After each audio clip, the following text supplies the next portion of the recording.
Conjunctivitis, চোখের প্রদাহ বা চোখের সাদা অংশ লালচে হওয়া বা চুলকানো, ভিতরে যে সাদা পাতলা ঝিল্লি সেটা ইনফ্লামেশন।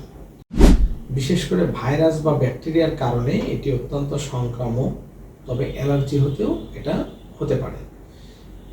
এর অনেকগুলো লক্ষণ রয়েছে, তার মধ্যে প্রধান লক্ষণ হচ্ছে লালচে ভাব, চুলকানি, চোখে খসখস অনুভূতি, কখনো কখনো চোখে অ্যালার্জেটিক ভাব বা একটা আস্তরণ পড়ে যাওয়ার কারণে সমস্যা তৈরি হয়।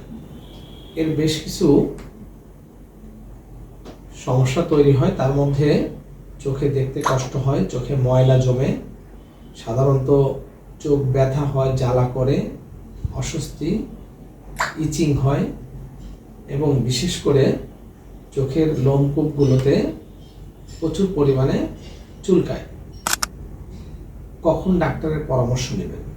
যদি সাধারণত গরম সেক দিয়ে উপকার না আসছে বা ঠান্ডা পানি দিয়ে পরিষ্কার করেও যদি চোখের ইনফ্লামেশন না কমে, তাহলে অবশ্যই ডাক্তারের পরামর্শ নিতে হবে। হোমিও চিকিৎসায় কনজাংটিভাইটিসের খুব ভালো ট্রিটমেন্ট আছে। কনজাংটিভাইটিসের অনেক ড্রপ ব্যবহার করে যখন কোনো উপকার না হবে, অবশ্যই হোমিও ওষুধ খেলে একেবারে আরোগ্য হয়। সাধারণত খুবই 2 থেকে 3 সপ্তাহের মধ্যে যদি এটা না সারে অবশ্যই ওষুধ খেতে হবে।